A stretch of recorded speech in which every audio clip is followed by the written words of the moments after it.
नारायण। बोलिए श्री लक्ष्मी नारायण भगवान की। भास्कर भगवान रामानुजाचार्य स्वामी जी महाराज की। विश्व जगदाचार्य श्री तिदंडी स्वामी जी महाराज की। हरि ओम। शांति शांति शांति। श्रीमन नारायण लक्ष्मी नारायण। श्रीमन नारायण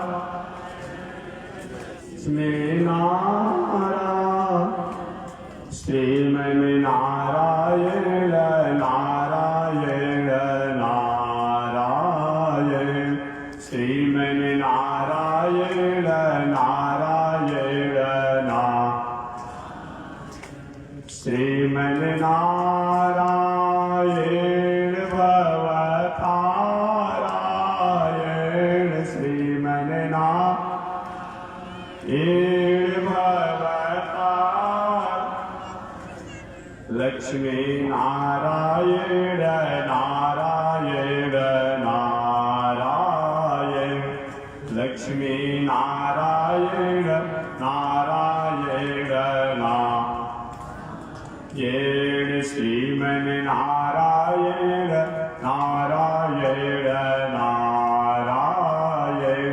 श्रीमन नारायण नारायण आग लगी आकाश में बरसन लगे अंगारो। आकाश में बरसन लगे। संत नहीं होते जग में तो जल मरता संसार। संत नहीं होते जग में तो जल मरता संसार। श्रीमन नारायण नारायण नारायण। श्रीमन नारायण नारायण नारायण।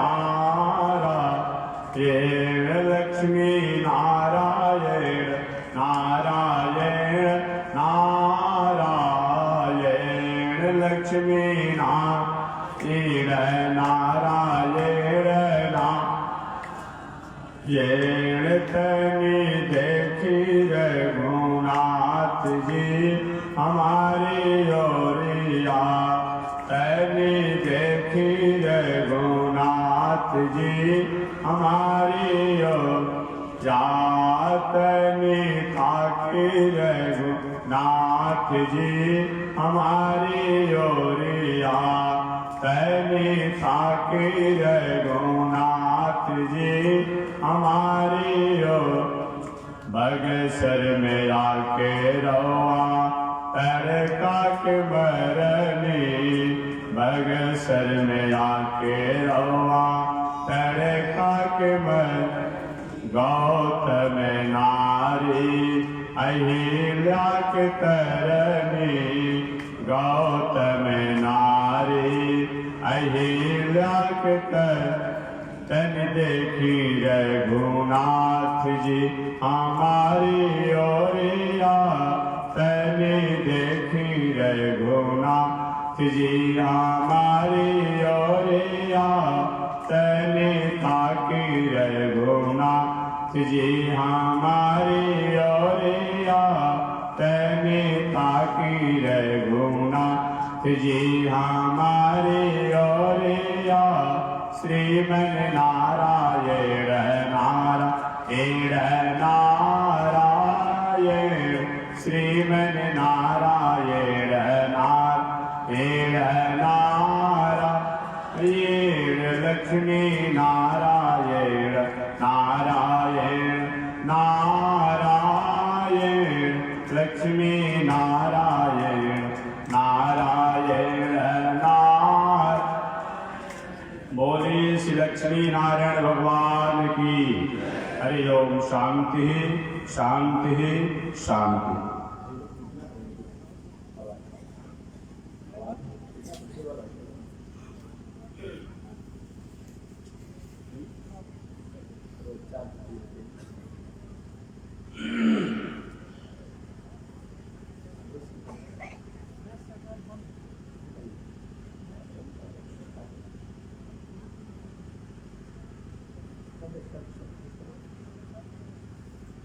अनंताचार्य कृपया वेदान्तद्वयभार्गं रामकृष्णाङ्गसद्भक्तं विश्वक्सेन मुनिं भजे। आसायमयज्ञसूत्रं शुचिवपुषि तथा चौदपुण्ड्रं च भाले यस्यास्ते दक्षहस्ते कलिकुमतिगिरीन्द्रेन्द्रवज्रं त्रिदण्डं संसाराग्निप्रशान्त्यै मृतजलममलं दारुपात्रं पवित्रं श्रीविश्वक्सेन सूरे पदकमलयुगं श्रेयसे संश्रयामि। लक्ष्मीनाथसमारम्भां नाथयामुनिमध्यमाम् अस्मदाचार्यपर्यन्तां वन्दे गुरुपरम्परां। नारायणाय विद्महे वासुदेवाय धीमहि तन्नो विष्णुः प्रचोदयात्। महालक्ष्म्यै च विद्महे विष्णुपत्न्यै च धीमहि तन्नो लक्ष्मी प्रचोदयात्। तन्नो लक्ष्मी प्रचोदयात्। परमाराध्य श्री लक्ष्मी नारायण भगवान प्रातः स्मरणीय पूज्य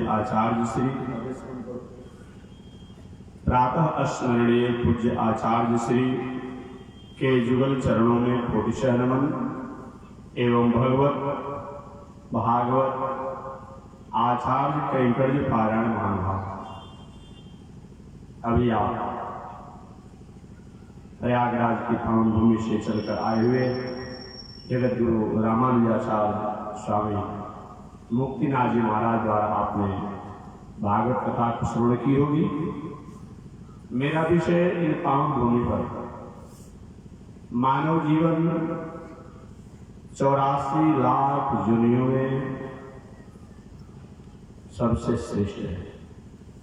श्रेष्ठ इसलिए है कि इस मानव जोनि द्वारा है, मनुष्य जोनि द्वारा है, या तो हम चाहे अपने को उत्तम गति ऊंचाई तक पहुंचने का अधिकारी बन सके या अधः पतन गिरने का भी अधिकारी हो सके। इस मानव जोनि द्वारा ही हम या तो डिमोशन को प्राप्त करना चाहें तो डिमोशन प्राप्त कर सकते हैं या प्रमोशन प्राप्त करना चाहें तो प्रमोशन हो सकता है। और कोई जोनिया नहीं है। और जोनिया भोग जोनिया। हमने जो कर्म किया है पहले का वही भोग रहे हैं। कभी किसी प्रकार की स्वीकृति भगवान द्वारा गुणाक्षर न्याय द्वारा कृपा कर दिया जाए। बाकी ये मनुष्य जोनि जो है ये चाहे इस योनि के द्वारा इस शरीर के द्वारा हम उस ऊंचाई तक अधिकारी हो सकते हैं जिस ऊंचाई को प्राप्त पहले अमलात्मा विमलात्मा विशुद्धात्मा प्रवृत्ति के लोगों ने किया है और आज भी अपने बुद्धि विवेक और कर्मों के कारण उन ऊंचाई को प्राप्त करते हैं।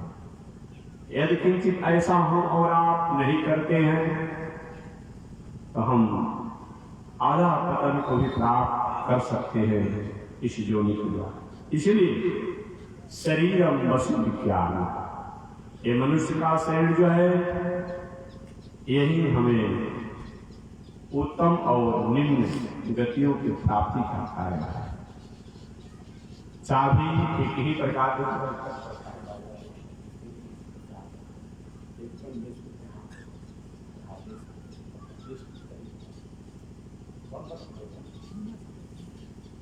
मानव योनि के कारण है हम और आप सब कुछ प्राप्त करते हैं। पूर्व दिन मैंने निवेदन किया था कि मनुष्य शरीर द्वारा हम अपने उज्जवल जीवन को उज्जवल बनाते हैं। चाबी एक ही प्रकार की होती है, ये मैं नहीं कहूँगा चाबी एक ही होती है।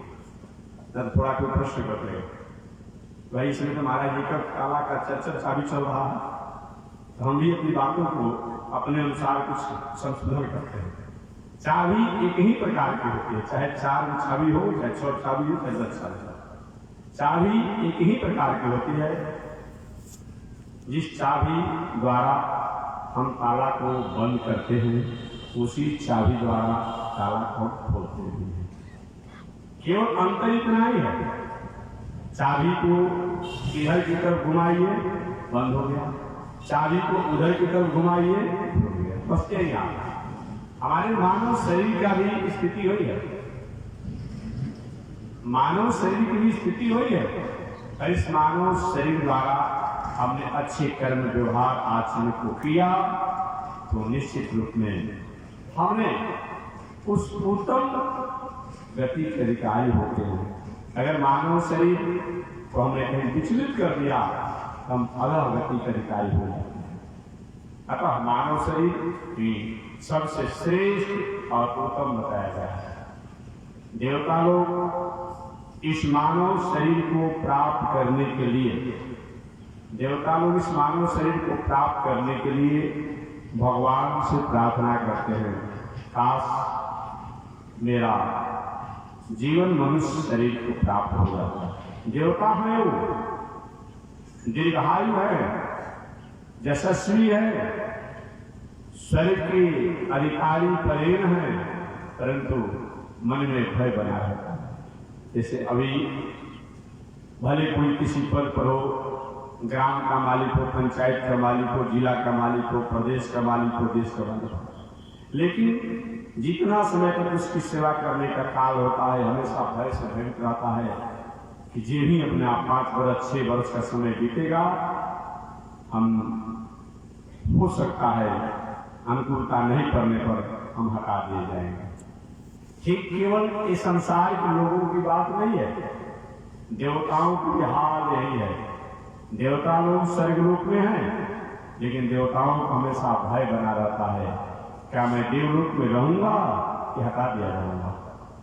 छेड़े पूरे मृत लोकम विशंति, पुण्य जब हमारा क्षय हो जाता है तो हम वहां से हटा दिए जाते हैं, वहां रहने का अधिकार हमारा नहीं होता। जैसे आपके एटीएम में जब तक रुपया है, होटल का सुख सुविधा को लीजिए, आज जे भी अपने आप में कहीं आपके एटीएम में खाता नहीं और आप मैनेजर को दिखाएंगे, होटल का मैनेजर हो तो साहब देखिए और 15 दिन रखिए, नहीं भाई आपका खाता नहीं हो गया है, वही व्यक्ति आपको नहीं रखना चाहेगा। जब तक आपका रुपया है खाता में, तब तक एटीएम द्वारा आप सुविधा लेकर के आप वस्तुओं को लीजिए, होटल धर्मशाला में रहिए। आज जेब खाता नील हो गया तो नहीं रखेगा, पहचान जान होने के बाद में। ठीक वही हाल है, पूर्ण जेब ही देवताओं का क्षीण होता है, वहां से धकेल दिए जाते हैं, वहां से गिरा दिए जाते हैं, वहां से भगा दिए। आप पूछ सकते हैं कि महात्मा जी ठीक वहां से चले आते हैं। अरे कोई व्यक्ति भाई सर्विस से रिटायर होता है तो अपने घर को आता है, इतना तो आसान में आती है। कहीं सर्विस से कोई रिटायर करता अपने घर आता है तो देवता लोग ठीक है स्वर्ग लोक से आ जाते हैं, तो कहां जाते हैं, कहां रहते हैं। देखिए जिस समय देवता लोग जब किसी दैत्यों राक्षसों द्वारा तांडव जूझ संग्राम इत्यादि द्वारा जब पलायन होते हैं तो कभी अपने आप यह आस और विश्वास बनी रहती है कि पुनः हम स्वर्ग में कुछ न कुछ अधिकारी हो जाएंगे, स्वर्ग में जाएंगे। परंतु जब देवता लोग पूर्ण के क्षीण होने पर जब वहां से हटा दिए जाते हैं तो देवलोक के भी अधिकारी नहीं रह जाते हैं, उनका पूर्ण उनकी आयु समाप्त हो जाती है। एक स्पष्ट बताया गया है कि क्षीणे पूरे मृत लोक का विषय स्पष्ट पूर्ण के क्षय होने पर वे मृत लोक में इस पृथ्वी लोक पर आते हैं। तो क्या मनुष्य बनते हैं? कोई जरूरी नहीं है, कोई जरूरी नहीं है। एक दिन या हमेशा इस कथा को सुनाते रहते हैं। भगवान द्वारिकाधीश द्वारिका में हमेशा की नियमानुसार एक दिन भोजन जीव रहे थे, आ रहे थे। रुक्मिणी जी उनको अंका डुला रहे थे। अचानक भगवान द्वारिकाधीश प्रसाद खाते खाते हंसने लगे। रुक्मिणी माता ने कहा, प्रभु ये तो हद हो गई। आप जैसे शिष्यजन, विशिष्यजन और अकारण हंस रहे हैं, उसमें भी भोजन के समय। शास्त्रीय परिपाटी है, शास्त्रीय मर्यादा है कि भोजन के समय, पूजा के समय, लघुशंका पैखाना के समय हंसना बोना नहीं ही चाहिए। आज की बात तो छोड़ दीजिए, लोग जो भी अपने आप पैखाना पर बैठेगा तो सिगरेट पीता, खैनी खाता है, गुटखा खाता है। काहे भाई ऐसा कर रहे हो? तो कहते हैं कि भाई सोचे नहीं उतरेगा। अरे कितना लोग तो उसी समय गेम खेल रहा है मोबाइल पर, सोचे किसी में टाइम पास कर रहा। दुर्भाग्य है, ऐसे भारत में रहने वाले लोग भी अपनी संस्कृति को भूल रहे हैं। इतना अलग किया, लेकिन भोजन करते समय, लक्षण का पैखाना करते समय, पूजा करते समय बोलने हंसने की कोई औचित्य है। रुक्मिणी माता ने कहा, प्रभु आप इस अवसर पर, इस समय पर आप हंस रहे हैं, क्या मतलब? भगवान ने थोड़ी सी और रुक्मिणी जी की चंचलता को बढ़ा दिया। कहा, देवी जी, और तुम्हारा इतना हुकूमत चलेगा, इतना चलावा चलेगा, इतना अधिकार चलेगा हमारे पर कि हमारे अब हंसी को भी तुम रोक दोगी। रुक्मिणी माता ने कहा कि मैं ऐसी बात नहीं करती हूँ प्रभु, मेरी बातों से आप अन्यथा मत इसको ले लीजिए। मेरी तात्पर्य नहीं, मैंने कहा कि आप कारण आपके द्वारा हंसी आई है, क्योंकि महापुरुष जो होते हैं, चाहे स्त्रियां हो चाहे पुरुष हो, उनके हर कार्यों में कुछ न कुछ रहस्य भरा रहता है।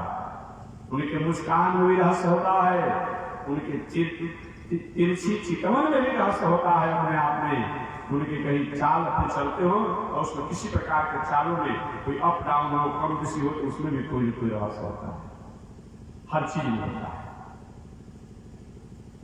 बड़े घर की स्त्रियां हो, बड़े घर के पुरुष हो, उनके हर कार्यों में रहस्य होता है। हमेशा एक पौराणिक में कथा सुनाता हूं कि भगवान श्री राम के काल का ही मैं सुना रहा हूं अपने आप में, कि जिसमें भगवान श्री राम लंकापुरी से लंकेश रावण सहित सैकड़ों सैकड़ों हजारों दैत्यों का वध कर दिए थे। सीता जी के साथ अयोध्या में आए थे। राज तिलक की सारी तैयारी लगभग संपन्नता की तरफ थी। केवल तिलक करना और सिंहासन पर बैठा करके माला लगा करके घोषणा करना बाकी था। आज से भगवान श्री राम ही अयोध्या के राजा हुए, यही करना था। लंकापुर से लौट कर आए हुए। अचानक पूजा हो रही थी। पूजा के अवसर पर जगत जननी सीता माता हंसने लगी। भगवान श्री राम ने कहा, देवी जी हंस रही है? अरे इतने बड़े बड़े विद्वान, बुद्धिमान, गुरुजन, संतजन, महापुरुष जुटे हुए, आदरणीय जन जुटे हुए, अरे सभा के अंतराल में तुम्हें हंसी आ गई, क्या बात है? अरे तो सीता जी को कोई बात नहीं, सीता आ गई हंसी। नहीं बताओ क्या कारण, बताओ कारण बताओ। तब सीता जी ने कहा, हंसी इसलिए आ गया कि दुनिया के लोग कहीं अपने आप में न समझे तो कोई बात नहीं है, लेकिन आपको सर्वज्ञ लोग कहता है, परम ब्रह्म परमात्मा कहता है, अनादि कहता है, अखंड कहता है, अविनाशी कहता है, शत्रुंजय कहता है। प्रभु, क्या शत्रुओं को रहते हुए, दैत्यों को रहते हुए, राक्षसों को रहते हुए, क्या शत्रुंजय नाम को अपना आप अपने द्वारा अलंकृत करना क्या अच्छा बात है? क्या भगवान श्री राम ने किसका मतलब कहना क्या चाहती हो? सीता जी ने कोई कहना यह चाहती हूं कि आप जिस कार्य के लिए आए थे, कार्य अभी अधूरा है, वह कार्य अधूरा है। आप आए थे धर्म की स्थापना, दुष्टों का संहार, संतों को पवित्र और कृतार्थ करने के लिए। तीनों काम अधूरा है जब तक से दैत्यों का संहार नहीं होगा, संत कृतार्थ नहीं होंगे। और जब तक संत कृतार्थ नहीं होंगे तो पूरी पूरी धर्म की स्थापना नहीं हो पाएगी। महाराज तीनों काम अधूरा है। भगवान श्री राम ने कहा, देवी जी कैसे तीनों काम अधूरा है? घूम घूम कर ऋषियों के आश्रम पर मैंने दर्शन दिया, उनका दर्शन किया, तब परित्राण आया ऐसा हुआ। संतों को मैंने कृतार्थ किया, उनकी अरमान को, उनकी मनोकामना को, उनकी तपस्या को, उनकी साधना को मैंने सफल किया। एक काम हो गया। दुष्टों को मैंने संहार किया, और दुष्टों को मैंने संहार, रावण जैसे दुरादर्श और कबंध जैसे अनेक प्रकार के राक्षसों को मैंने मार दिया, तो कोई राक्षस बचा नहीं। जो कुछ बचे कुचे राक्षस हैं वो तो हमारे ही हो गए। और जब ये दोनों काम हो गया तो अगत्या धर्म की स्थापना हो ही गई। अब कम से कम बाकी है। जगत जननी सीता ने कही, तो बात मैं आपको जनाना चाहता हूँ कि यदि दुष्टों का संहार हुआ ही नहीं और आपने मान लिया कि दुष्टों का संहार भी हो गया, धर्म की स्थापना हो गई और संतों का मंगल भी हो गया, आपने लाभ कर दिया। भगवान ने पूछा और कोई राक्षस बाकी है क्या? सीता जी ने कहा बाकी है, कभी तो हमें हंसी आ गई। वो कौन है? वो कौन है? अपने आप में सीता माता ने कहा, आपको पता नहीं है क्या? वो कौन है? नहीं, मुझे तो पता नहीं है, बताओ। सीता माता ने कहा, उसका नाम है महारावण। क्या नाम है? महारावण। अच्छा, वो कहाँ रहता है? तो पाताल में रहता है। अच्छा महाराज, वो बिना मारे और आप कहीं कम शत्रुंजय हो गए, तीनों लोग पर मैंने विजय प्राप्त कर दी है, कैसे हो सकता है? इसीलिए हम फंस जाते हैं कि सब लोग की तो बुद्धि मारी गई है, सब लोग की बुद्धि तो पूरी तय नहीं समझ पा रहे हैं, लेकिन आपको तो समझना चाहिए। और आज की आप तैयारी में बैठे हुए हैं, इसीलिए हम फंस जाते हैं। अब सारी राज की तैयारी उसी तरह से रुक जाइए। उस समय जितने लोग अपने आप में कहे बस हम होते तो बस किसी की आवश्यकता ही नहीं पड़ती, तुरंत रावण को, मेघनाथ को, कुंभकर्ण को समाप्त करे। जितने लोग अपने आप थे उसमें जामोन जी भी गए अपने आप में, उसमें शत्रुघ्न जी भी गए थे, भरत जी भी गए थे, लक्ष्मण जी भी गए थे, भगवान श्री राम तो गए ही, और कोई बाकी नहीं रहा। अरे बाकी की बात कहाँ रही? राज तिलक के अवसर पर तो पूरे जनकपुर के लोग भी आए थे, बड़े बड़े वीर लोग भी आए थे, जितने लोग थे ईस्ट मित्र सब तो भाई अपने आप को राज तिलक को सब आए थे। सभी लोग हम चलेंगे, हम चलेंगे, लोग आप चुपचाप देखते रहिएगा, हम उसको मार देंगे, हम उसको मार देंगे। सब लोग ये भी पाताल में जब गए महारावण के पास, तो महारावण के पास 1000 हो जाते, उसमें 1000 हो जाते। परिचय पूछा, आप लोग आगमन, आप लोग कौन हैं, कैसे आए हैं? सब लोगों ने परिचय दिया। हम कौशलेश्वर दशरथ महाराज के अपने आप में पुत्र हैं, कोई कहा मित्र हैं, कोई संबंधी हैं, कोई अमुक हैं, सब लोगों ने अपना परिचय। अच्छा, आप ही दशरथ के पुत्र राम हैं? ये लोग यही अमुक अमुक हैं। कैसे आप लोग का आना हुआ? तो हम लोगों ने जाना कि सभी राक्षस का वध हो गया, लेकिन आप अभी बाकी हैं, तो हम आपसे युद्ध करना चाहते हैं। तो युद्ध आप ही ने रावण का वध किया, आप ही ने मेघनाथ का वध किया, आप ही ने कुंभकर्ण का वध किया, हमसे युद्ध? अरे हमारे अतिथि हैं आप। नहीं महाराज, अतिथि तो है, लेकिन मैं आपसे युद्ध चाहता हूं। तब वह कौन पहले अपना प्रहार करे? महारावण ने कहा, आप लोग हमारे अतिथि, तो मैं आपको प्रहार नहीं करूंगा, आप हमारे प्रहार कीजिए। नहीं, आप हमारे प्रहार कीजिए। इधर भगवान श्री राम ने कहा। अंत में वार्तालाप ही हो रही थी, इतने जोरों से हंसा महारावण, इतने जोरों से हंसा, उसके हंसी में ही जो जहां से आया वही उड़ के चला गया। कोई बाकी नहीं रहा, न भरत जी रह गए, न लक्ष्मण जी रह गए, न शत्रु जी रह गए, न जामोन जी रह गए, कोई नहीं बाकी रहा। इधर सुग्रीव भी अपने आप कह रहे थे कि हम ऐसे कर देंगे, इधर विभीषण, सब लोग उड़ के चले गए।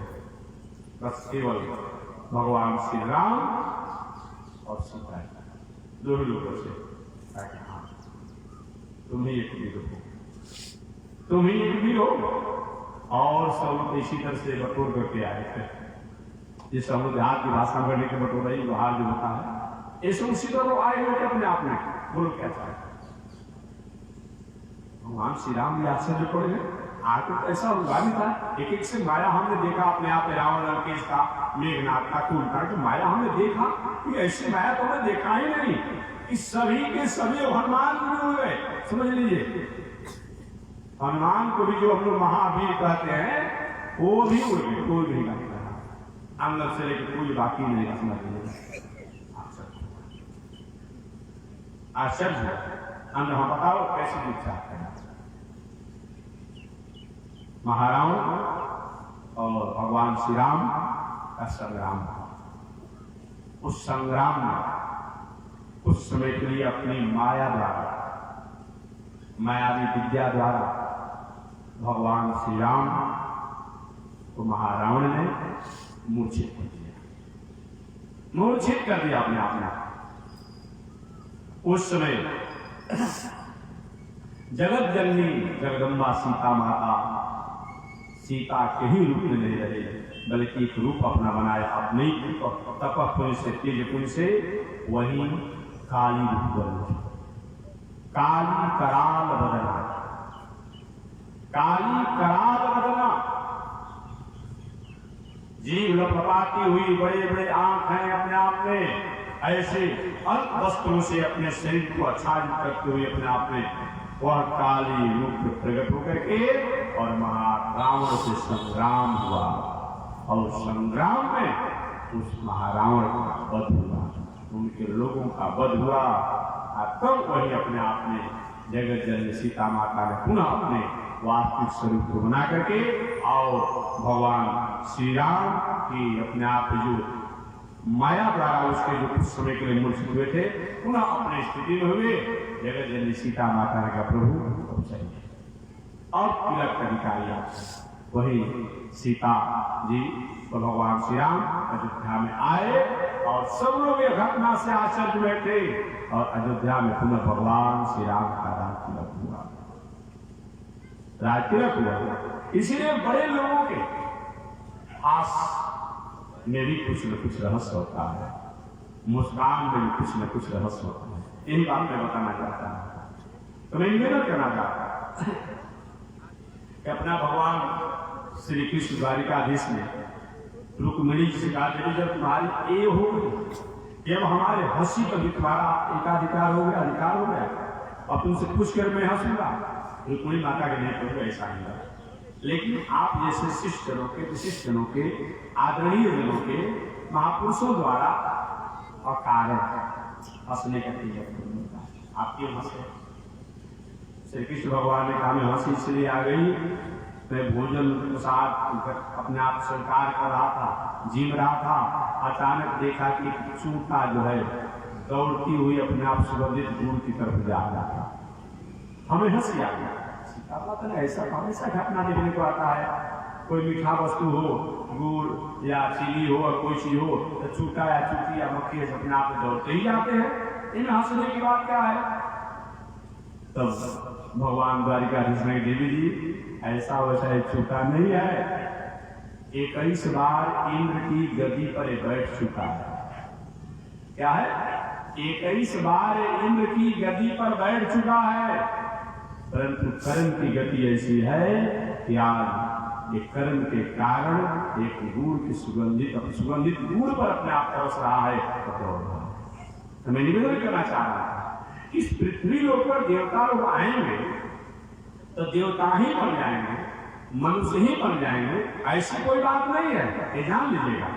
ये हमें पता है, ऐसी कोई बात नहीं है। छीने पूरे मर्त लोकम विशंति, पुण्य के क्षय होने पर, क्षीण होने पर वे लोग इस मृतलोक में आते हैं तो कर्मों के अनुसार अलग अलग योनियों को प्राप्त होना पड़ता है। आपने राजा नहुष का नाम सुना होगा।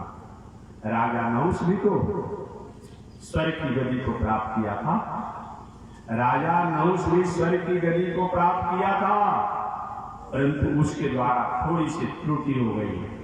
इंद्र की गद्दी को, स्वर्ग की गद्दी को जब प्राप्त किया राजा नहुष, पहले भारत का सम्राट था, बाद में सुकृत कर्मों के कारण इंद्र की गद्दी को प्राप्त किया।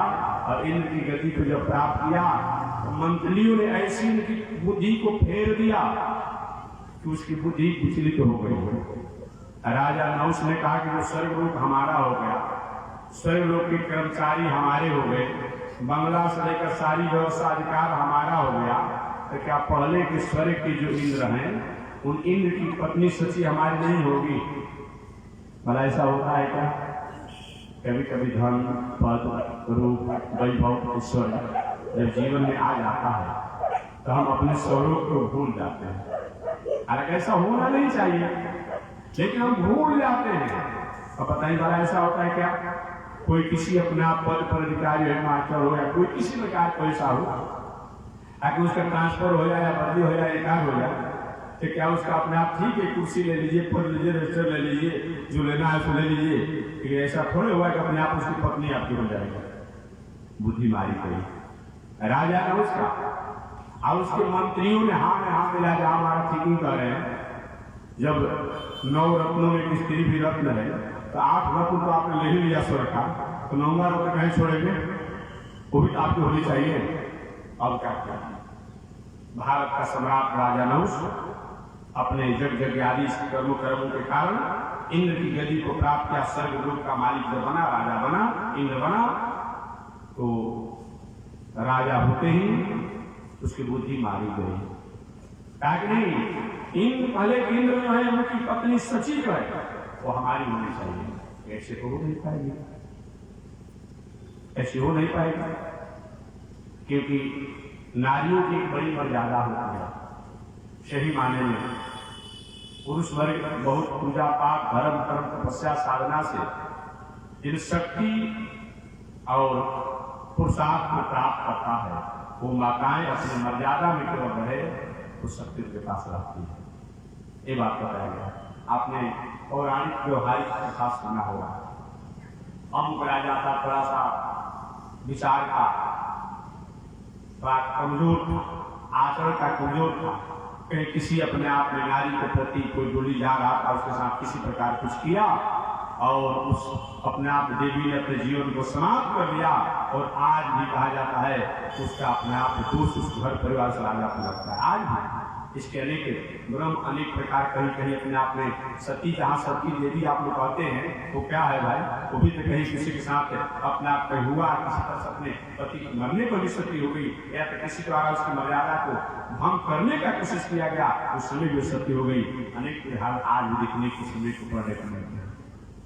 माताओं की बहुत बड़ी गरिमा होती है। सची जो है इंद्र की, पहले इंद्र की पत्नी सची जो है, एक तो पति का राज चला गया, भारत का सम्राट राजा नहुष अपने जग आदि कारण स्वर्ग की गद्दी पर बैठ गया, और बैठने के बाद मंत्री द्वारा खत विदा कराया, सूची विदा कराया, सूचना विदा कराया, चिट्ठी विदा कराया, सब कुछ हमारा हो गया, बस केवल तुम्ही एक बाकी हो। और हमें बनाना पड़ेगा, हमको अपनाना पड़ेगा, हमको स्वीकार करना पड़ेगा, क्योंकि मैं राजा का राजा हूं, स्वर्ग का अपने आप में इंद्र भी हूं, मेरा अधिकार रहा है। बड़ी सची संकट में फंसे। कभी कभी जीवन में आता है, एक समस्या का समाधान नहीं होता है, दूसरा संकट जीवन में आ जाता है, दूसरा संकट का समाधान नहीं हुआ, तीसरा संकट जीवन में आ जाता है। सची के तो मेरे पति का राज चला गया, मेरे पति कहीं अज्ञातवास में किसी तरह जीवन जी रहे हैं, तो पुनः हमारा राज तेरे भूष टाइम मिल जाए। और इधर यह राजा नहुष स्वर्ग की गद्दी को प्राप्त किया, स्वर्ग की, और हमारी मर्यादा को भ्रष्ट करना चाहता है, हमें अपने पत्नी के रूप में वर्ण करना चाहता है। ऐसे मेरी रक्षा हो पाएगी? मेरे पास तो बल नहीं हो गया है, क्योंकि सारा कर्मचारी तुलसी का हो गए हैं जो हमारे स्वर्ग। अचानक कृष्ण भगवान श्रीमन नारायण को ध्यान कर, प्रभु क्या मेरी मर्यादा आबरू चली जाएगी कि बचेगी? अचानक भगवान श्रीमन नारायण के सत्य संकल्प द्वारा ही वही पर देवताओं के पुरोहित जिनका नाम बृहस्पति जी है। बृहस्पति जी आ गए और बृहस्पति जी जब आ गए तो शची ने उनको आदर सत्कार समान प्रणाम किया। बृहस्पति जी ने कहा, देवी उदास प्रतीत हो रही, क्या बात है? गुरुदेव उदास न हो तो क्या करें, पति का राज चला गया, वो अभी एक संकट है ही। पद प्रतिष्ठा मान सम्मान चले गए, पति किसी तरह से छुप करके अपना जीवन जी रहे हैं, काल की प्रतीक्षा कर रहे हैं। और इधर राजा नहुष स्वर्ग का राजा बना हुआ है, इंद्र बना हुआ है, एक हमको अपनी पत्नी बनाना चाहता है। मैं धन से क्या करूं, जीवन को समाप्त कर दूं, क्या करूं? उस समय बृहस्पति जी ने एक नीति का वाक कहा, नीति वचन कहा। सचिन, कभी कभी बात कहने, सुनने, दिखने, समझने में अजीब और अटपट और विचित्र सी लगती है। अनुरूप बताया गया है कि उपयुक्त नहीं लगती है, परंतु ऐसा अगर संकट काल आता हो उस समय वह ऐसी उपयुक्त नहीं समझ में आने वाली, नहीं अपने आप में कहने वाली, सुनने वाली, समझने वाली बातों को भी कुछ समय के लिए मान लेना चाहिए, और विशेष कोई संकट पड़ता हो। अर्थात मैं कहना चाहता हूं, तुम तत्काल अपने संकट के समाधान के लिए जो अभी इंद्र की गति पर जो बैठा है राजा नहुष, उसकी बातों को सहज स्वीकार कर लो, और निश्चित रूप में तुम्हारी मर्यादा, तुम्हारी संस्कृति के कारण, तुम्हारे पति पारायण के कारण ही तुम्हारी रक्षा हो जाए। ऐसे तो सुनने में थोड़ी सी अटपट लग रही है कि गुरुदेव बृहस्पति जैसे आज्ञा दिए, एक प्रश्न होगा, ठीक है, तो अपने आप में राजा नहुष को अपने आप में अपने पति के रूप में वर्णन करो, उसकी पत्नी बन जाओ। लेकिन क्या कहे, ये भी बात को ध्यान दिए। बृहस्पति ने कहा कि अगर संकट जीवन में आ रहा हो, सब कुछ हमारा जा रहा हो, तो कुछ कहने में, सोचने में, समझने में कोई ऐसा अजीब सी बात लगती हो, उपयुक्त नहीं लगती हो, कुछ समय के लिए हुकारी भर करके और तत्काल के समय को टाल दे।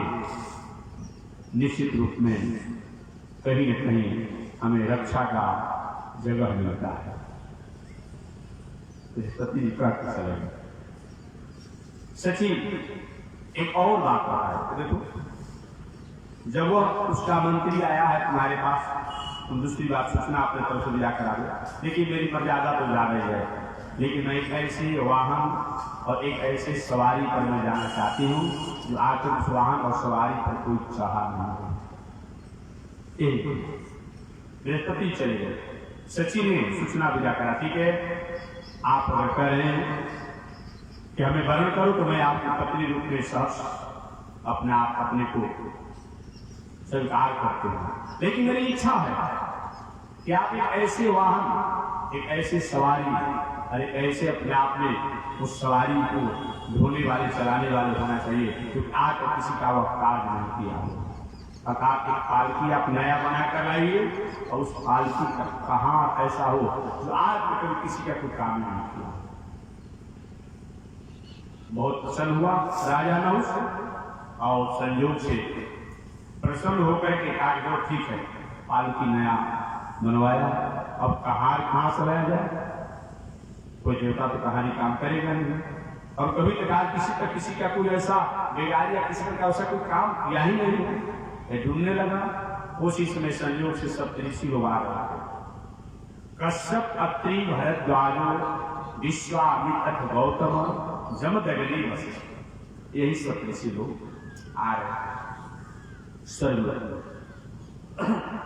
कि चलो हमारा जजमान पृथ्वी का था और अब स्वर्ग का जजमान बन गया है, तो यहाँ तो अपना किसी घर परिवार में हमारा जजमान का है, लेकिन वहां भी हमारी रहेगी। ये ब्राह्मण देवता लोग बहुत बड़े विचित्र खोपड़ा कहते हैं, समझ लीजिएगा। अरे भाई, वहां कोई दूसरा अगर बृहस्पति के जजमान का चलेगा क्या आपको हानि हो जाएगी? लेकिन नहीं, यहाँ भी हमारा था और वहां भी हमारा होना चाहिए। एक विचार कर, एक सब ऋषि लोग जिसमें कश्यप, अत्रि, भरद्वाज, विश्वामित्र, अथ गौतम, जमदग्नि, वशिष्ठ, यही 7 ऋषि लोग की सबसे ऋषि लोग। एक है राजा नहुष, जे भी अपने आप में रह रहे, ये तो सप्तऋषि लोग हैं, मेरे स्वर्ग में आए हैं।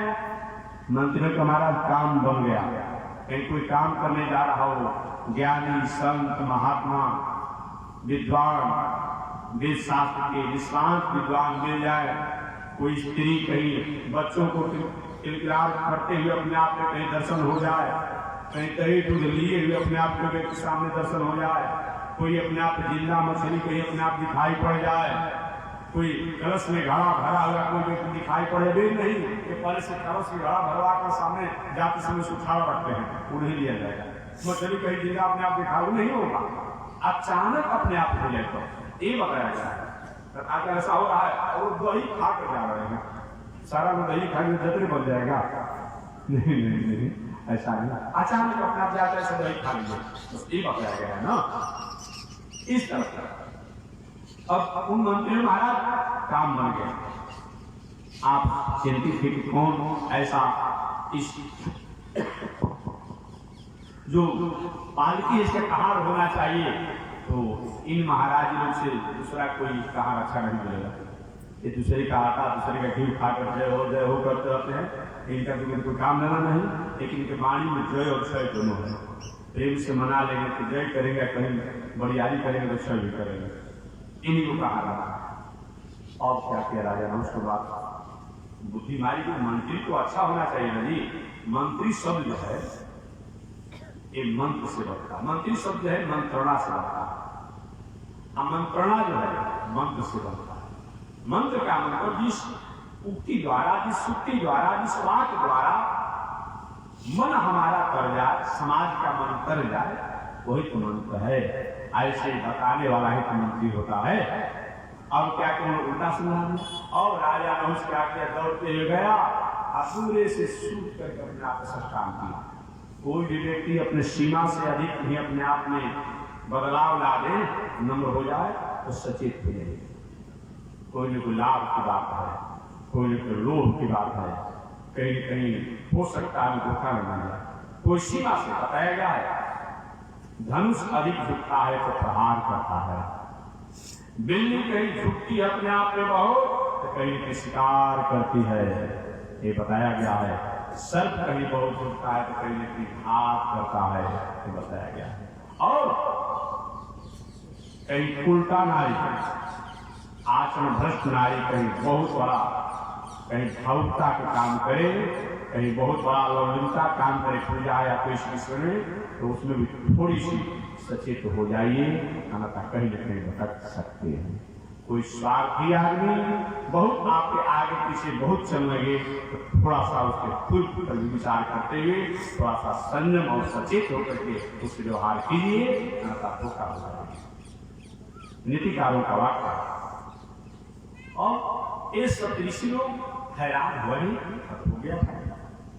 स्वर्ग के राजा बनते तो अनेक लोगों को देखा गया, बहुत बार समझा गया, देखा गया, कि ऐसा अपने आप की सरल को स्वर्ग का राजा दिखाएंगे। बताइए, अपने सिंहासन छोड़ करके और आया और सुपुर के संस्कार किया। हम लोग स्वर्ग में जाते थे पहले, कभी अपने आप में पहले के स्वर्ग के राजा को अपने आप में मिलने के लिए तो नजीक जाने पर प्रणाम कर होता, जो इतना अपने आप में अपने सिंहासन छोड़कर दौड़ते हुए आया और इतना अपना प्रणाम किया। अब ये ही सुख, अब जय हो अपने आप देवेंद्र, जय हो देवेंद्र, परम पुरुहि परम पुरुहि परम पुरुहि, यही मेरे पास एक मंत्र है, वरदान मांगो वरदान मांगो वरदान मांगो। अब वो बार बार अपना खड़ा नाराज, अरे आप जैसे संतों का दर्शन हो गया और वरदान की बात करते हैं, बस आप दर्शन दीजिए और कुछ नहीं चाहिए, नहीं कुछ मांगो अपने आप में। जे ही अपने आप से वार्तालाप होते आते आते और अपने सिंहासन पर बैठाए। सिंहासन पर जब बैठाए तो सिंहासन बैठाने के बाद अपने आप में हुआ कि आरती पूजन इत्यादि कर लिया जाए। तो इन्होंने कहने पहले तो मांग लो, उसके बाद आप सोचे कि अस्थाई अपना बना लें, यहाँ पर मांग लो, अब तब हमारा आरती और चरण धोना सब करना जो करना है मार लगा। महाराज जी एक संकट हमारे साथ आ गया। बोलो कौन सा संकट? संकट यही है, पहले के इंद्र जो थे उनकी पत्नी का नाम सची है, इंद्र तो पलायन हो गए, उनकी पत्नी सची है, 9 रत्नों में भी एक रत्न है। सब कुछ हमारा हो गया तो मैं इच्छा करता हूं कि पहले के इंद्र की पत्नी सची जो हमारी हो जाती, एक उसने एक शर्त रखा है कि हम एक ऐसे पालकी पर बैठ करके अपने आप में आपके साथ चलूंगी जिस पालकी पर कोई दूसरा कहानी न किया हो और दूसरा तुम्हारा 5 मिनट के लिए आप हमारा कहार बन जाए। आप पीढ़ी दर पीढ़ी की सारी व्यवस्था हम कर देंगे। ये बात सुनते ही ये सब कृषि लोग अपना अपना माता को राम राम, किसी जन्म का कोई पाप होगा जो आगे भगना पड़ा, ये थोड़ा भी शर्म नहीं लगा है? ये हम लोग को जानता है और वो कहार बनाना चाहता है। विश्वामित्र बाबा के पास हमको भी कम से कम छाड़ देता है, वो अलग कर देता, कोई बात नहीं, क्योंकि हमारे तेज को हमारे प्रभाव को पहले जानता होगा कि जब मैं अपने आप में राजकुमार था है? हमारी कितनी प्रभाव थी, और जब मैं तपस्या करने के लिए जब अपने आप से चला तो मैंने दूसरा सर्व बनाने का अधिकार रखा था। ये तो मैं अपना कहने से मान गया ब्रह्मा जी के, और हमको भी नहीं छोड़ा।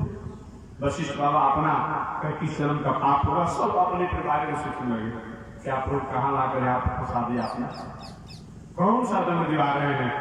लेकिन ऋषि है, संत है, वाणी के पक्के हैं, क्योंकि देखो एक काम तो नहीं है राजा, क्योंकि जब हमने वचन दिया है तो चलो ठीक है तुम्हारा हम हार बनेंगे। महाराज बस 5 मिनट के लिए एक बात और पीढ़ी दर पीढ़ी सारी व्यवस्था कर दूंगा। एक सुनो, तो क्या करोगे क्या नहीं करोगे तो छोड़ो अपने आप में, है ना? क्या करोगे क्या नहीं करोगे छोड़ो अपने आप में। हमने वचन दिया है, चलो 5 मिनट के लिए तुम्हारा कहार बन जाऊंगा। क्या महाराज पहले बोलने से प्राप्त पाए और धो देते आरती पे कर देते, जो करना है वही करो, आरती पर दोबारा बात छोड़ दो। और आरती कर दिया जो करना था अपने आप में, पैर धो दिया। और क्या किया, उतावला था, पालकी मंगाया राजा ने सुनाया और ऋषियों की कहार बनाया, अपने पालकी में बैठ गए, अपने पालकी में बैठ गए। और बेचारे कई संत लोग कई कहानी का काम किया है उसमें भी। और समझिए एक तरफ 4 वो ऋषि लोग हो गए आगे, पालकी ऐसा आता था, पालकी के आगे जो लकड़ी होता है उसमें 4 लोग हो गए। तो पालकी के आगे की लकड़ी में कश्यप ऋषि, कश्यप, अत्रि, भरद्वाज, विश्वामित्र, मैंने पालकी के आगे का जो लकड़ी जो था अपने आप धोने वाला, वो अपने आप उसमें 4 ऋषि हो गए। जो आगे कश्यप ऋषि और पीछे जो हो गए विश्वामित्र जी उसमें।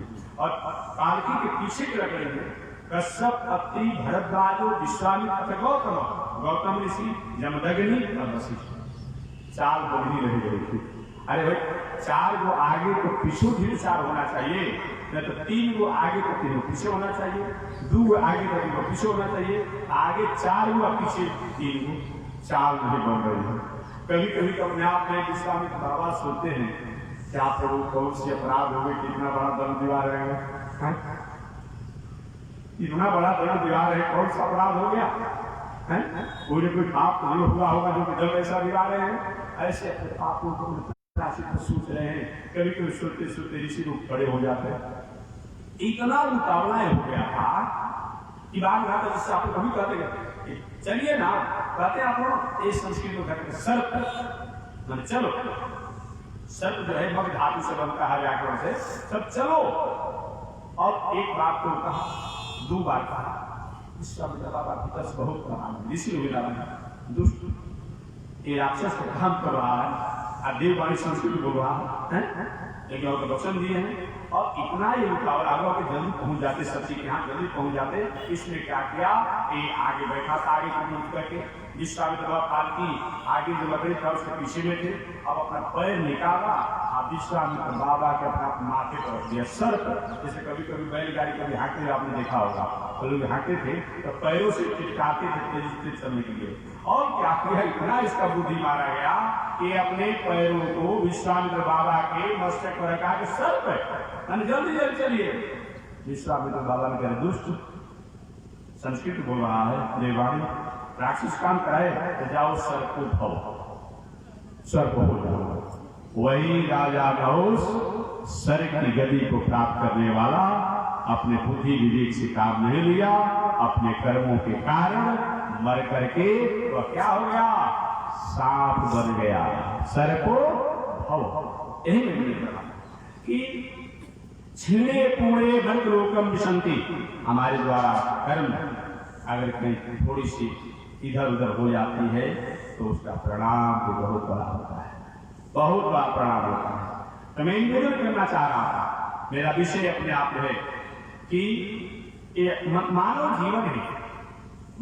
जीवन ही उत्तम और निम्न गतियों का प्राप्ति का कारण है, यही हमारा विषय है। इसलिए व्यास महाराज ने कहा, निर्देह मानव सुलभम सुदुर्लभम पल्लम सुकल्पम गुरु कर्णधारम। निर्देह माध्यम, ये मनुष्य का शरीर जो है माध्यम है अर्थ धर्म काम मोक्ष का, इसी शरीर द्वारा हम सब कुछ कर सकते हैं। और कोई भी शरीर जो है हमारा जो कुछ प्राप्ति का साधन है मानव शरीर है, मैंने बताया। इसलिए पल्लम सुकल्पम सुंदर परिकल्पना किया गया है। और गुरु कर्णधारम, गुरु माने शास्त्र, गुरु माने गुरु, वेद माने महापुरुषों की उक्ति, यही हमारे जीवन का आधार है। भगवान कहते हैं मयानुकूलेन भस्म चेत, भगवान का भी हम भी अनुकूल वायु बन करके इस मानव शरीर को मैं आगे बढ़ाता हूँ, परंतु ऐसा होने के बाद भी जो इस मानव शरीर को अच्छे कर्मों में नहीं लगाता है सो आत्महत्या है, वही आत्महत्या है। व्यास महाराज ने इस तरह से इस मानव जीवन को अपने आप में सर्वश्रेष्ठ बताया कि यह मानव जीवन सर्वश्रेष्ठ है, इसके द्वारा हम सब कुछ प्राप्त करते हैं। अतः हमारे यहाँ कहीं किसी व्यक्ति की बात नहीं होती है, हम कहते हैं कि विश्व का कल्याण हो, विश्व का कल्याण हो, प्राणियों का कल्याण हो। प्राणियों का जब कल्याण होगा उसमें हमारा भी कल्याण हो जाएगा, और विश्व का कल्याण होगा तो भारत का भी कल्याण हो जाएगा। भारत के साथ प्रदेश का कल्याण होगा, राज्य का कल्याण होगा, जिला का कल्याण होगा, थाना का कल्याण होगा, ग्राम का कल्याण हो जाएगा, और घर का कल्याण होगा, हर परिवार का कल्याण हो जाएगा। इसलिए हम कभी भी केवल अपनी बात नहीं करते हैं। और हमारे यहाँ तो समझने की इतनी बात है कि कल मैंने निवेदन किया था कि हम लोग सबकी पूजा करते हैं। हम लोग आज साम्यवाद की बात होती है तो साम्यवाद होना चाहिए, लेकिन थोड़ा सा उनके वाणी में साम्यवाद है, साम्यवाद उनकी वाणी में है। हम तो हर जगह परमात्मा की सत्ता मानते हैं, हर जगह ईश्वर की सत्ता मानते हैं, हर जगह अपने आप सब में समन्वय और साम्यवाद की स्थिति में हम जीवन जीते हैं। हम पत्थर की भी पूजा करते हैं तो हम कागज की भी पूजा करते हैं, तो कहीं हम वृक्षों की भी पूजा करते हैं, तो कहीं हम पंछियों की पूजा करते हैं, कहीं हम पशुओं की भी पूजा करते हैं, तो कहीं हम ऋषियों की भी पूजा करते हैं, कहीं हम देवताओं की पूजा करते हैं, तो कहीं हम नारियों की भी पूजा करते हैं। एक कल मैंने बताया था आप लोगों के सामने कि हमारे यहाँ आज भले आप नारियों को ऊंचा ऊंचा उठाना चाह रहे हो, लेकिन हमारे शास्त्रों में तो नारियों को इतना बड़ा महत्व, इतना बड़ा आदर है कि सुबह सुबह जगने के बाद जब तक 5 नारियों का नाम नहीं लिया जाता तब तक से हमारा पूर्ण का पूरा फल नहीं होता। अब कितना चाहते हैं? कल मैंने निवेदन किया था, अहल्या, द्रौपदी, तारा, कुंती, मंदोदरी, ये 5 नारियों को नाम लेने को बताया गया है। जैसे प्रातः काल जग करके भगवान के नाम लेने को, संत के नाम लेने को, चिरंजीवी ऋषियों के नाम लेने को बताया गया है, उसी तरह से प्रातः काल जगने के बाद 5 नारियों के भी नाम लेने को बताया गया है। कल मैंने बताया था कोई 5 नारियों के नाम क्यों लेने को बताया गया है, उनमें कौन सी खासियत थी, क्या उनका नाम था, तो आप जानते भी होंगे। सुबह सुबह जगने के बाद अहल्या, द्रौपदी, तारा, कुंती, मंदोदरी, इन 5 नारियों के नाम लेने को बताया गया है। एक 5 नारियों का नाम लेने को बताया गया है, तो कल मैंने व्याख्या भी किया था आप लोगों के सामने क्यों लेने को बताया गया है। एक व्यक्ति ने हमसे पूछा था तो मैं कल निवेदन भी कर रहा था कि भाई ये लोग महाराज अहल्या के नाम आप लेने की बात करते हैं।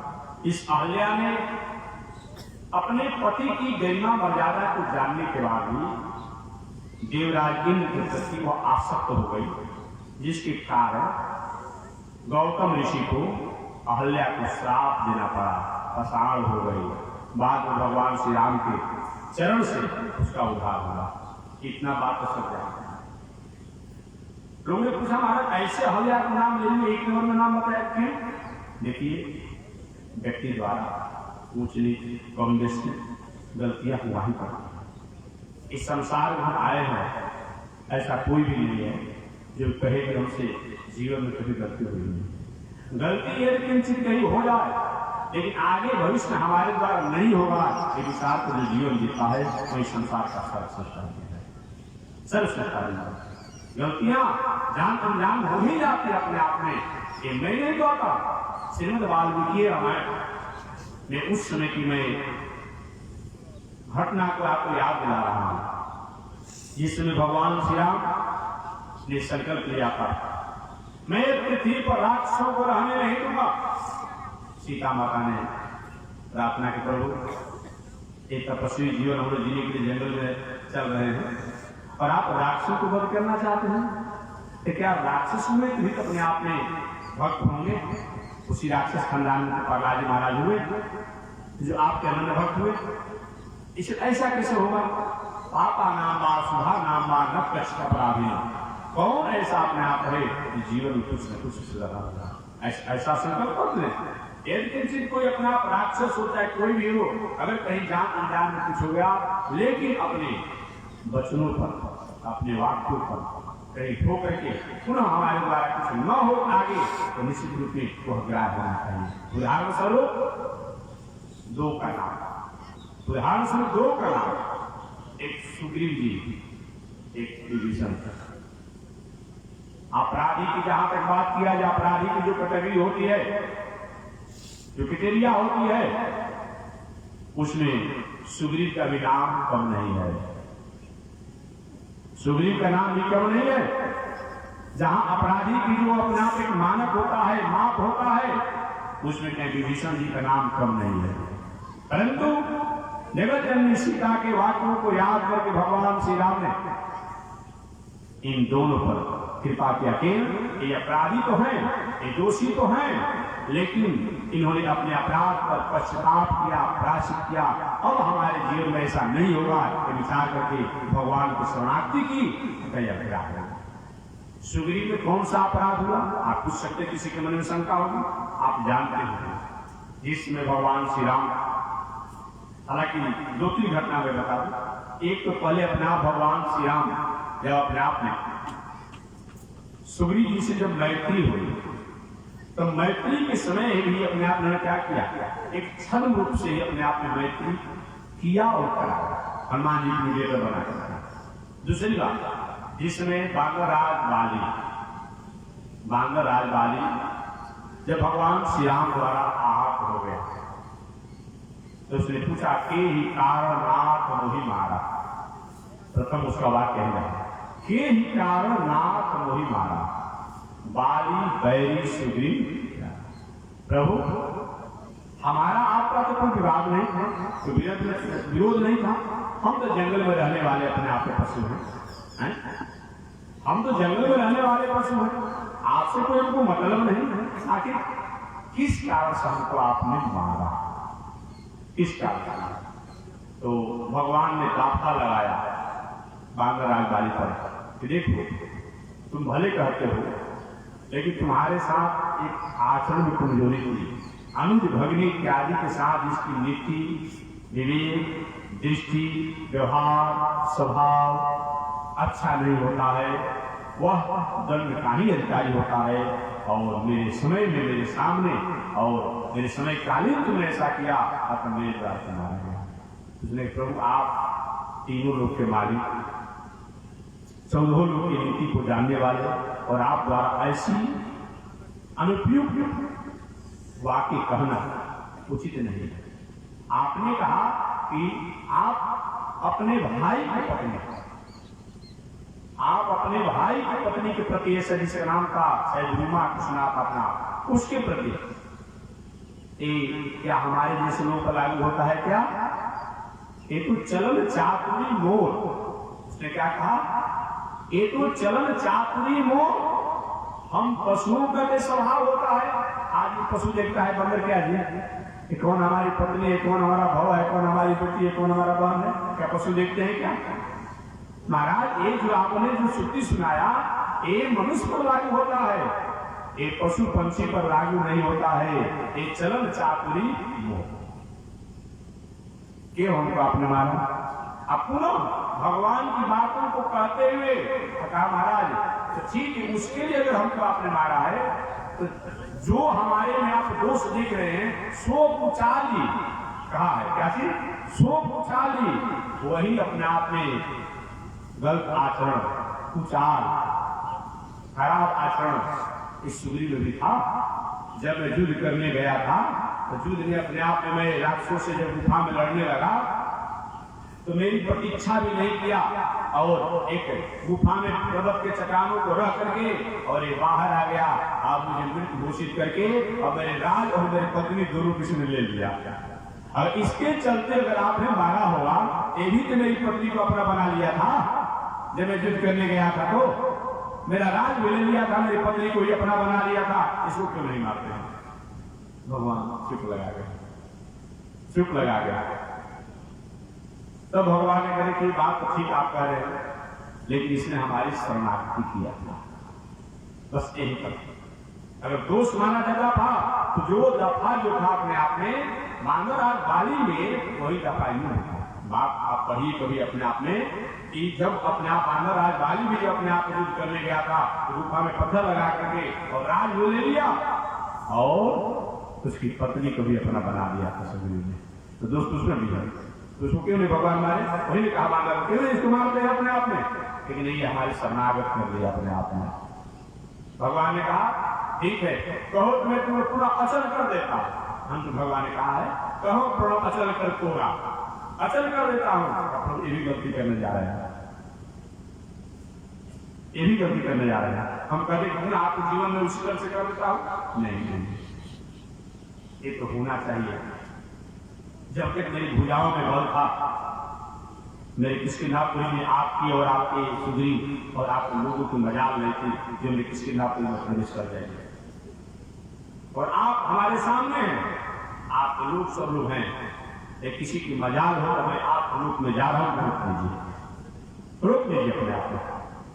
भगवान मुस्काए, ठीक है, लेकिन नहीं, बदला चुकाना पड़ेगा आपको, बदला चुकाना पड़ेगा। भगवान ने ठीक है, समय आने पर मैं बदला चुकाऊंगा। वही द्वापर युग में कहा जाता है, वही द्वापर युग में भगवान कृष्णावतार के समय में बांधवराज बाली जरा नाम का बहेलिया बना था, जिसने बाणों का प्रहार भगवान के चरणों पर मृगा का मुख समझ करके बांसुरी से छोड़ दिया था। और जब आया रोने लगा जरा नाम का बहेलिया, भगवान श्री कृष्ण के सामने कर लिया हमारे द्वारा कैसा अपराध हो गया, मैं तो मृगा का मुख समझ करके अपने आप में लाल लाल चरणों में बाणों का प्रहार किया था।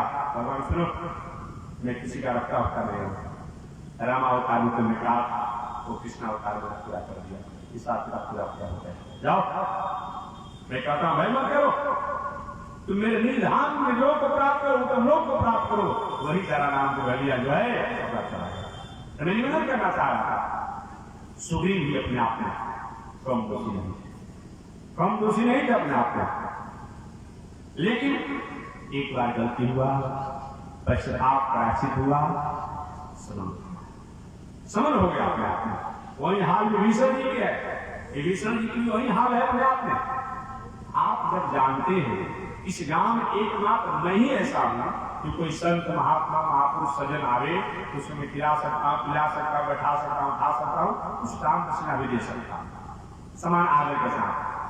आप कोई आपके द्वार पर आए, उससे समाचार पूछिए, घर का पूछिए, सब कुछ पूछ लीजिए, क्या करते हैं, कैसे करते हैं, न पानी पीने का पूछिए, न भोजन करने का पूछिए। एक क्या मतलब होता है भाई, हनुमान जी जब लंकापुरी में गए थे तब विभीषण जी महामंत्री थे। क्या थे? महामंत्री पद पर थे। साधारण वो चपरासी का कितना बड़ा अधिकार होता है, ये महामंत्री पद पर थे।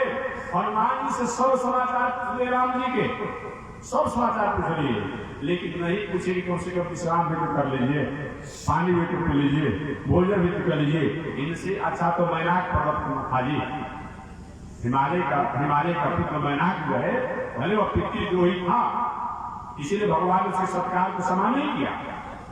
मैनाक जो है जो पितृद्रोही था, इसलिए भगवान अपना हनुमान जी ने उसके सत्कार को स्वीकार नहीं किया, क्यों पितृद्रोही था, मैं ना करो। इसीलिए कि एक समय अपने आप में देवता लोग सब इंद्र के पास गए और कहते हैं हम लोग जब तपस्या करते तो पर्वत के पहले उड़ने की क्षमता होती थी, जैसे पंछियों के पंख हैं तो पर्वतों के उड़ने की क्षमता होती थी, एक पर्वत उड़ने लगते थे, एक दूसरे से टकराने की संभावना बनी रहती थी। सारे ऋषि देवता लोगों ने प्रार्थना किया, इंद्र क्या किए, पर्वतों के पंखों को काटने लगे और पंखों को काटते काटते हिमालय के लिए अपने आप में पंखों को काट दिए, उड़ने की शक्ति को रोक दिए। ये हिमालय का पुत्र ये मैनाक पर्वत जो है ये क्या किया, ये अपना प्राण बचाने के लिए भय से भयभीत होकर इंद्र के ये जाकर समुद्र में छुप गया, अपने नाना पुलोमा के यहाँ, अपने नाना पुलोमा के यहाँ जाकर समुद्र में छुप गया अपने आप में। इसलिए पितृद्रोही है कि पिता पर जब संकट पड़ा था तो पिता को छोड़ करके ये भाग गया। ये जान करके ही हनुमान जी महाराज जब समुद्र से पार जब जा रहे थे तो जब मैनाक पर्वत समुद्र के आगे अनुसार जब आया ऊपर उठ गया अपने आप में, महाराज इतना लंबा यात्रा करना है, विश्राम ले लीजिए। तो बताए हनुमान जी महाराज विचार किए कि भाई किसी कोई जानते हुए इसको अपमान नहीं होना है, दुख नहीं होना है, लेकिन हम अपनी मर्यादा में रह गए। तो हनुमान जी ने एक बात का सुनी, भाई राम काज किए बिना मोह कहाँ विश्राम, बिना राम के काम को हम विश्राम नहीं करेंगे, चलिए आपके सम्मान के लिए। तो हनुमान जी ने वर्षा केवल मैनाक पर्वत को हाथ से स्पर्श कर लिया, कहीं आपका खाने की अनुकूलता नहीं बन रही है, बैठने की अनुकूलता नहीं बन रही है, पीने की अनुकूलता नहीं बन रही है, तो वहां हम नहीं करते करेंगे, हमारा ये नियम है। तो ठीक है, अपना नियम अनुसार रखिए, उनको कम से कम स्पर्श करके प्रणाम कर लीजिए, उसका आदर कीजिए। यही हनुमान जी महाराज ने किया, यही हनुमान जी ने किया, मैनाक को स्पर्श किया और आगे बढ़ गए। कम से कम भले वह पितृद्रोही था, लेकिन ये विभीषण इसका था। विभीषण जी हनुमान जी सब कुछ पूछे, लंकापुरी में महामंत्री पद पर थे, नव तुलसी के वृंद राम नाम अंकित गया, राम नाम अंकित गया, राम नाम अपने आप में उनके मकान पर अंकित था और भगवान के नामों का उच्चारण भी करते रहे। तुलसी का वृंद भी लगाते करके हमसे पूछा था, इस कथा के प्रसंग को कभी किसी हमसे पूछा था कि महात्मा जी एक बात थोड़ी सी उनको बता दीजिए। लेकिन पूछिए, अगर मैं जानता हूँ बता दूंगा, पढ़ा होगा। उसने कहा खाया जी बताइए, रावण इतना भगवान का विरोधी था, इतना भगवान का वेद का अपने आप में विरोधी था, और उसके भाई ही अपने आप में भीष्म अपने मकान पर राम नाम या राम आयु अंकित किया था, तुलसी का वृंद लगाया था, मंदिर बनाना बताया गया है, मंदिर भी द्वारे पर बनाया था। तो रावण ने विरोध क्यों नहीं किया? कभी ऐसा आपके दिमाग में आया होगा? अरे भाई सब उसका भाई भीषण मंत्री महामंत्री पद पर है, तो उसने विरोध क्यों नहीं किया? तो मैंने समझाया कि भाई एक समझने की बात है आपको, जिस समय रावण, कुंभकर्ण और विभीषण जब तपस्या करने के लिए अपने आप जब गए तो तीनों ने तपस्या किया, और तपस्या करने के बाद हनुमान जी जब प्रसन्न हुए कि परंतु यही वरदान मांगो, तो रावण ने ही वरदान मांगा कि तीनों लोगों में मेरा एकाधिकार हो जाए, स्वामित्व में प्राप्त हो। जमराज भी हमसे डरे, कुंभकर्ण से आप मांग लीजिए महाराज, ठीक है हमारा हमको भी वरदान नहीं दे दीजिए कि हम 6 महीना कहना चाह रहा था कि 6 महीना जगे एक दिन सूते, लेकिन सारा देवता लोग कांपने लगे, ऐसा हो जाएगा तो सारा दुनिया सर्वनाश हो जाएगा। तो कहना चाहता था ये, कहा गया था उसे कि हम 6 महीना सूते एक दिन जागे।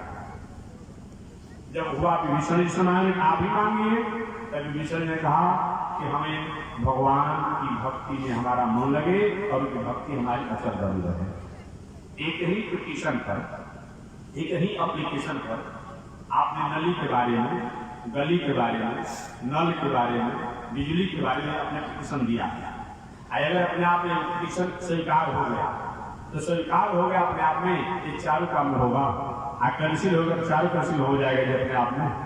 इसीलिए जानता था रावण कि अगर कहीं अपने आप विभीषण को भक्ति का वरदान को मैं रोकूंगा तो हमको भी वरदान जो प्रभाव मिला है वो असफल हो जाएगा, निसफल हो जाएगा। अतः जानते हुए कभी भी विभीषण जी को रोका होगा ये बात पता है। चलिए मैं अंत समय में अपनी बातों को कहकर वाणी को विराम देना। मैं निवेदन करना चाह रहा था कि विभीषण भी क्यों अपने आप को दोषी नहीं है, यही मैं बताना चाह रहा था। राम नाम अंकित गृह नव तुलसी के वृंद, हरि मंदिर का भिन्न बनावा। अपने घर के आगे अपना हरि का मंदिर बनाया था विभीषण। हनुमान जी सब कुछ पूछे भी अपने आप में, लेकिन हनुमान जी को पानी पीने के विश्राम को नहीं पूछे। ये अपराध है, अपराध है। इसलिए जब रावण द्वारा अपमानित होकर विभीषण अपने 4 मंत्रियों के साथ जब आकाश मार्ग उड़ते हुए समुद्र के पावन तट पर, जिसमें भगवान श्री राम समुद्र के पावन तट पर तपस्या करते हुए यह कहे, समुद्र देवता मैं नहीं चाहता हूं अपने शक्ति और अपने तेज का प्रदर्शन करके मैं आपको उल्लंघन करके मैं जाऊंगा, हमें जाने का तो मार्ग बता दीजिए या तो जल कम हो जाइए। समुद्र सुना ही नहीं अपने आप में। क्षमा वही होना चाहिए, हाथ वही जोड़िए जो हमारे हाथ जोड़ने का कोई कम से कम गरिमा महत्व। ऐसे लोगों के सामने अपने आप हाथ और क्षमा मत कीजिए, उसका वह मिसयूज करने लगे अपने आप में। भगवान 3 दिनों तक समुद्र के सामने अपने आप में क्षमा मांगे, लेकिन रास्ता भी मांगे, समुद्र सुनने पर तैयार नहीं। तब विनय न मान तो जरूरत। अरे क्या तुमने रखा है, मैं तो सोचा कि हमारे कुल संतान द्वारा तुम प्रकट हुए हो, तो चलो मैं तुमसे अपने आप को मार्ग मांगे, आप जल दुष्कर्म हो जाओ तो हमारे महत्व में करो।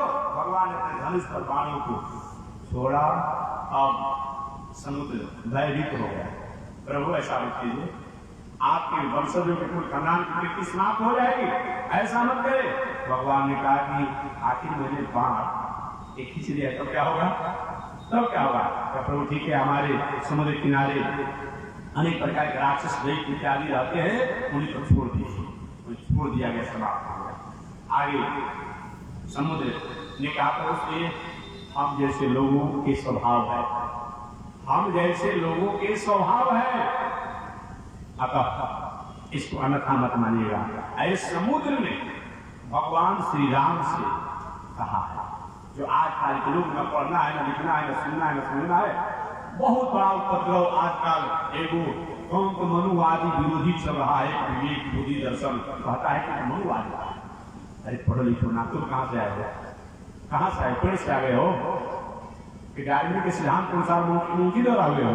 डायरी में कहा है ना कि पहले मंकी होते थे, मंकी के संतान मनुष्य है, अपने आप में कुछ घिस गया अपने आप में। आज तक कुछ नहीं घिसा, मन उसमें घिस गया, वही मंकी सब अपने आप हो गए। वो मंकी का संतान हो सकता है, वो कहीं और संतान हो सकता है कि नहीं, सब लोग मनु द्वारा है, मनुष्य द्वारा ही ये बताया है। वही समुद्र में कहा है भगवान श्री राम से कि शूद्र गवार ढोल पशु नारी ये सब ताड़ना के। ये भगवान श्री राम का वाक्य नहीं है, ये तुलसीदास जी का वाक्य नहीं है, ये कहीं विश्वामित्र जी का वाक्य नहीं है, ये वशिष्ठ जी का वाक्य नहीं है। ये किसका है? आप कहते महाराज हमको खाता खाने का बहुत बड़ा अपना स्वभाव है, यही अपने स्वभाव में बताया है। कोई हमारा हम मीठा खाने का बहुत बड़ा स्वभाव है, कोई हमें तीखा खाने का बहुत बड़ा स्वभाव है। तो आपने तो स्वभाव को बताया जी। और सुनने वाला व्यक्ति और आपके स्वभाव को लिखने वाला व्यक्ति और आपके स्वभाव को कहने वाला व्यक्ति वो दूसरी कैसे हो जाएगा? इस समुद्र ने अपना स्वभाव बताया तो हम और हमारे जैसे लोगों का स्वभाव होता है, क्या होता है? शूद्र गंवार ढोल पशु नारी ये सब ताड़ना के अधिकारी। अरे इस व्याख्या कल मैं करूंगा कि आज उन्हीं पर बहुत बड़ा विदंतावाद चल रहा है। ऐसा तुलसीदास ने रामायण में रामचरितमानस में लिख दिया। अरे समझो भाई, यहाँ पिटने का अर्थ नहीं है, समझो, पढ़ो लिखो अपने आप में। हमारा भारतीय दर्शन, भारतीय विचार, भारतीय ग्रंथ, भारतीय चरित्र, जो भी भारतीय दर्शन होता है उस भारतीय दर्शन का अर्थ जो होता है ये शब्दों द्वारा नहीं होता, ये जान लीजिएगा। शब्दों द्वारा नहीं होता है, शब्दों के प्रकरण द्वारा होता है। प्रकरण जैसा होता है उसके अनुसार शब्द का अर्थ किया जाता है। केवल शब्द से अर्थ नहीं किया जाएगा। भारतीय दर्शन छोड़ करके, भारतीय विचार छोड़ करके बाकी दुनिया का जो भी अभियात है वहां पर शब्द के अनुसार ही अर्थ होता है। लेकिन हमारे यहाँ शब्द के अनुसार केवल अर्थ नहीं होता है, हमारे यहाँ तो प्रकरण जैसा होता है उसके अनुसार अर्थ किया जाता है। जैसे उदाहरण मैं दे दूं, अभी कल ही मैं रात में सैर कर रहा था या सुबह में, तो अपने आप ही लोग जा रहे थे बाजा बजाते हुए अपने आप में कि राम नाम सत्य है, राम नाम सत्य है। अच्छी बात है, ठीक बात है, कोई जा रहा था ये अपने आप में बात ठीक उसने कहा। अब वही किसी का अपना लड़का जन्म लिया हो और सब पैसा का सोहर गवा रहा हो और वही कहीं अपने आप सोहर छोड़ कर कहीं राम नाम सत्य है, राम नाम सत्य अच्छा लगेगा? वो कोई उल्टा बात नहीं कहा, बात तो ठीक है, नाम नाम ही सब है। लेकिन वहां अगर कहीं अपने आप में ही बात कहा जाए तो हाई पर कर लेंगे। तो हमारा भारतीय दर्शन है और विवाह के अवसर पर सैकड़ों गीत, सैकड़ों गाली, जो गाली नहीं सुना चाहिए, इतना उपद्रव करती है विवाह शादी का समय बताएं मत पूछिए। इतना उपद्रव कि न जाने कहाँ से किस विश्वविद्यालय में कौन पढ़ाने वाले मास्टर हैं, कौन प्रिंसिपल हैं, कहाँ से पढ़ती है अपने आप में ऐसा शब्दों को चुन करके अपने आप में विवाह के अवसर पर गाली देती है। आप लोग इसका अनुभवी होंगे, हमें बहुत नहीं बताना है? न जाने तो कहाँ का डिक्शनरी से पढ़ती है, कौन विश्वविद्यालय में पढ़ती है, कौन पढ़ाने वाला है, कोई पढ़ाने वाला नहीं, किसी कोई विश्वविद्यालय तक भी नहीं खुला अपने आप में, कोई डिक्शनरी ऐसा है, ऐसा शब्दों को चुनकर गाली देती है। ये कितना भी गाली देते हैं विवाह के अवसर पर, जो भी बड़े लोग होते हैं अपने आप में तो सुन करके हंसते हैं, बल्कि लोग और शिष्ट जन होते हैं उस पुरस्कार भी देते हैं। मैं बताइए ना, अभी रास्ता में जा रहे हैं, आप थोड़ा सा 4 आंगन जमीन खाती कहीं गली के नली के आड़े के थोड़ा सा हो जाए तो गाली दे दीजिए ना, कैसा कैसे हो जाएगा, कैसा कैसे हो जाएगा, कपाल फुटबल हो जाएगा, हाथ में टूट जाएगा अपने आप में, बहुत दिनों तक भोज भात भी बंद हो जाएगा। समझिए वहां गाली नहीं दिया गया विवाह में, लेकिन थोड़ा भी नहीं, भले कहीं विवाह के अवसर पर कोई गाली दिया हो, कोई व्यक्ति जाकर थाना में केस करे कि साहब हद हो गया, इतना गाली तो मेरे जीवन में सुना ही ना, कैसे लिखिए दरवाजे लिखेंगे क्या? लिख लेंगे? नहीं लिखेंगे। और वही कहीं नली गली आरी का झगड़ा चल रहा हो, एक कहीं उंगली आपने दिखा दिया और थोड़ा सा कम हो गया, केस लिखा जाता है। हमारा भारतीय दर्शन प्रकरण के अनुसार अर्थ होता है, भारतीय दर्शन जो है केवल शब्द के अनुसार अर्थ नहीं है, ये जान लेना। तो कल इसकी व्याख्या मैं करूंगा कि शुद्ध गंवार ढोल पशु नारी ये सब ताड़ना के अधिकारी ये समुद्र का वाक्य है, ये भगवान का वाक्य नहीं है, तुलसीदास का वाक्य नहीं है। मैं निवेदन करना चाह रहा था वही की भीषण अपने आप में जब रावण द्वारा अपमानित होकर के आकाश मार्ग में भगवान श्री रामचंद्र के तट पर थे, तो कहे कि मैं रावण पापी रावण का भाई भीषण आया हूं, मैं भगवान श्री राम की शरणागति चाहता हूं। और जब भी सूर्य जी महाराज ने सुना अरे पापी यहाँ आ गया, ये विभीषण, ये सूर्य जी का वाक्य, बद्धता एस वही पापो है, ये पापी यहाँ आ गया, इसको बंद कर डालो अपने आप में। सारे बांकर भालू पूछे विभीषण जी को पकड़ने के लिए कहीं कहीं यहाँ तक बताया गया कि विभीषण जी को पकड़ करके लोग अपने आप में कोई मारने लगा, तो कुछ करने लगा अपने आप में, उसने चिल्लाए कि लक्ष्मण हे राम का मैं सौगंध खाता हूं, हमारे साथ ऐसा होगा। भगवान श्री राम ने क्या हो रहा है, प्रभु रावण का भाई विभीषण आए हैं। अच्छा, यही बांगर भालू द्वारा उनको प्रताड़ना दे जाए। भगवान श्री राम ने सुनो जल्दी बोला, क्यों इतना बड़ा ध्यान होगा जी, बुलाओ जल्दी अपने। विभीषण जी को बुलाया गया। अब विभीषण जी को बुलाने पर भगवान ने कहा लक्ष्मण जल्दी समुद्र के जल लाओ, पुष्प लाओ, पूजा की जो पत्ती मिल जाए वो ले आओ, और अभी विभीषण जी को हम लंकापुरी का राजा बना देते हैं। सुनिए तो प्रभु हद हो गया अपने आप। अब इसको जाने ना, इसका रहस्य समझे ना, मर्म समझे। ये हो सकता है कहीं हम लोग को मर्म लेने के लिए आया हो, कहीं वेद लेने के लिए आया हो, कहीं खुफिया बनकर आया हो, कहीं गुप्तचर बनकर आया हो, और बिना समझे इसको राजा बना रहे हैं। भगवान ने कहा सुनिए, मैं जो कह दिया सूर्य ने कहा प्रभु ये अपराधी है, ये पापी है, क्योंकि हनुमान जब गए थे ये मंत्री पद पर था, पानी पीने को नहीं पूछा, भोजन करने को नहीं पूछा, विश्राम को नहीं पूछा, और महामंत्री पद पर होने के बाद जब रावण ने कहा दंड के रूप में कि अंग भंग कर पठों बंदर, ये महामंत्री पद पर था, इसको कहना चाहता था कि ठीक है बंदर है, इसे थोड़ा सा कान काट लिया जाए। अपराध के लंकापुरी में आग लगा दिया, अक्षय कुमार जी से वीरू को मार दिया, इसे थोड़ा कान काट लिया जाए, तो नाखून काट लिया जाए, थोड़ा सा पुष्प काट लिया जाए। तो रावण ने तो कहा अंग भंग कर पठों बंदर, इस बंदर को करके अपने आप विदा करना चाहिए ताकि इसकी स्वामित्व मालिक समझे। लेकिन इस माध्यम से वह कैसे हम करोगे? तो रावण ने कहा इसके शरीर में कपड़ा, घी, तेल लगाकर सलाई लगा देना चाहिए, बांध देना चाहिए।